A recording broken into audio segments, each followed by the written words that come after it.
Hey there, everybody. How's it going today? Ian back here with you, Entertainment Examiner. Hey, I'm full disclaimer. I'm a huge Fleetwood Mac fan. Grew up on their music. Um, I've seen them in concert several times. I saw them first on their 2009 Unleashed tour when it was just the four. Mick, John, Lindsey, and Stevie. Then I saw them next when they got back together with Christine McVie, which made me super happy on that. On with the show tour. I saw them twice on that tour, and then I saw them on this last tour they did without Lindsey with Neil Finn and Mike Campbell, which was an interesting lineup, interesting set list. It felt more like Fleetwood Mac and Friends than like a legit Fleetwood Mac show at times. But I am a huge Lindsey Buckingham fan. The first time I actually saw any member of Fleetwood Mac was Lindsey Buckingham solo um, in the 2000. So for this album, I have here 2006. Wow, longer than I thought. Under the Skin tour, I saw him in like a high school auditorium. Very loud, but really good show. Just this past week, Lindsey Buckingham has released a new studio album, self-titled. I was supposed to get this last Friday, but the mail decided that even though it's out for delivery, we're gonna ship it like an hour away, and then Monday I got it. So I don't know what happened there, but it's kind of banged up. But anyway, 10 new Lindsey Buckingham tracks. I'm just gonna go through these relatively quickly, and then I'm gonna rank his studio albums too. I've never done that on his channel, so I'm excited to do that. First 5 songs are great. Scream, I Don't Mind, On the Wrong Side, Swan Song, and Blind Love. The first 3 were the 3 singles released so far. Scream is just a really fun little pop tune.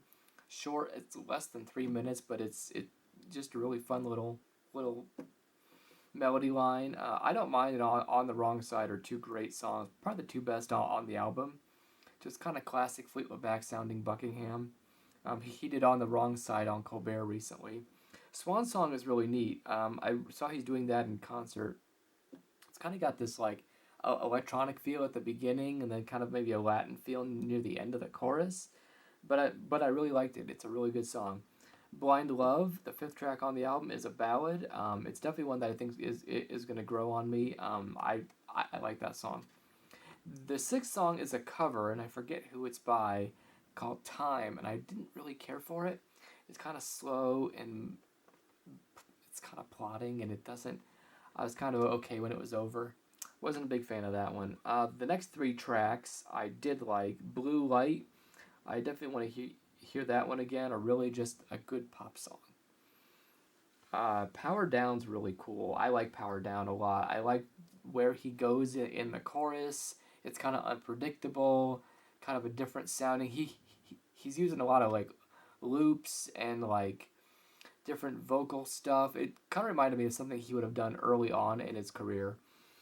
So that's interesting. And Santa Rosa is a really kind of mid-tempo pop song too. I enjoyed that one quite a bit. The last song is called Dancing. It's just him and the guitar. Wasn't really a fan of that one. It just kind of seemed like an extra track on the album. I wish he'd have put another rocker or two on here, but I definitely think his mood at the time, maybe kind of reflecting off his pictures here and on the front. I mean, he got booted from Fleetwood Mac probably about 4 years ago now.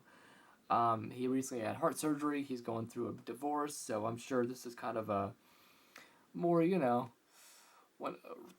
a reflective album for him. And there's a lot of reflections on here. I mean, he definitely reflects on Fleetwood Mac. I think on the song On the Wrong Side, a lot of people speculate that that's probably about his thinking back on being in the band. Yeah, but overall, I enjoyed this album. I highly recommend it if you are a Lindsey fan. So, I'm going to rank his studio albums. I've never done this before. From bottom to top, I don't have 2 of them. So I'm just going to kind of go in my head because I've looked over his entire discography. I'm not doing the Buckingham McVie album because I consider that like a side project. So my least favorite Lindsey Buckingham album is probably going to be his first one called Law and Order from 1981. Just don't come back to this album a whole lot. Of course, Trouble was the big song on here. Mick Fleetwood played drums on that track. That's How We Do It in L.A. rings a bell. I don't listen to this one a whole lot. It Was I, maybe. Christine McVie does harmony vocals on Shadow of the West. I will have to listen to this again. It's been a long time since I've heard it. But I remember not being a big fan of it. It's kind of experimental. Even Lindsey himself has said he's not the biggest fan of this first album of his. My next one up would probably be the Under the Skin album, though I do like it very much. Kind of from here on, it's kind of hard to rank them for me. But this was the first tour I saw him on. This is more of an acoustic-based album, a little bit of what the new album is. But there's some great songs. Not Too Late, Shut Us Down, I love Shut Us Down, Under the Skin. Castaway Dreams is one of my favorite. I remember he did that in concert when I saw him. I was very happy about that. I love Down on Rodeo, Someone's Gotta Change Your Mind, which I saw on a PBS special he did that Stevie Nicks actually came out and did a couple songs with him on. But this is a good album. I would recommend that. Next up, I think I'm going to go with the new album. I've only listened to it once the whole way through, but it's very accessible. There's nothing really longer than like 4.5 minutes. But I like this album. Besides those two tracks, which I don't hate, I think there's a lot on there to like. So definitely recommend that one again. The next two albums I don't have. Actually, I'm not going to do those two yet. I'm actually going to do Go Insane next. A lot of people will be like, what, you're doing Go Insane that low? I like this album a lot, but I only come back to a few tracks on here. Go Insane is one of his best songs he's ever done. Slow Dancing is great. I couldn't believe he did that on the last tour. I was like, oh, cool, you're doing Slow Dancing. Play in the Rain is a two-parter. I think part 2 better than part 1. Loving Cup is one of my favorites. That like electric riff he does in that thing, so cool. DW Suite I admire very much. It's about Dennis Wilson from the Beach Boys, kind of has that sound. So Go Insane, good album. His next two for me would be Seeds We Sow, which I think was a 2014 release now. I like Seeds We Sow quite a bit. The title track, Illuminations on there, that's fun. Stars Go Crazy. One Take is a cool rock song. There's some other good songs on there too that I like. That's Seeds We Sow, and then the next album he did before that is my second favorite, Gift of Screws, which is I heard about that album for a long time, and he finally put it out. I really like Gift of Screws. The title track is crazy. Treason's on there. Bel Air Rain is a cool song. He does this awesome guitar stuff on there. Time Precious Time. He does this like fast, Lindsey finger picks, everything. Oh, that song is so cool. That's a great album. I need to listen to Gift of Screws again. And I think most consensus to be his best solo album is Out of the Cradle from 1992. Even I think Rolling Stone or someone did a ranking of all the Fleetwood Mac studio albums, like from Peter Green era, Jeremy Spencer on to now. And I even said before I looked at it, I'm like, I'll bet Out of the Cradle is going to be near the top. And I think it was Stevie Nicks' Belladonna at number 2 and then Out of the Cradle at number 1, which makes sense because those are two awesome albums. He does instrumental introductions. Gosh, You Got Wrong on here. Countdown, I love Countdown. Soul Drifter, This Is the Time is a cool rocker.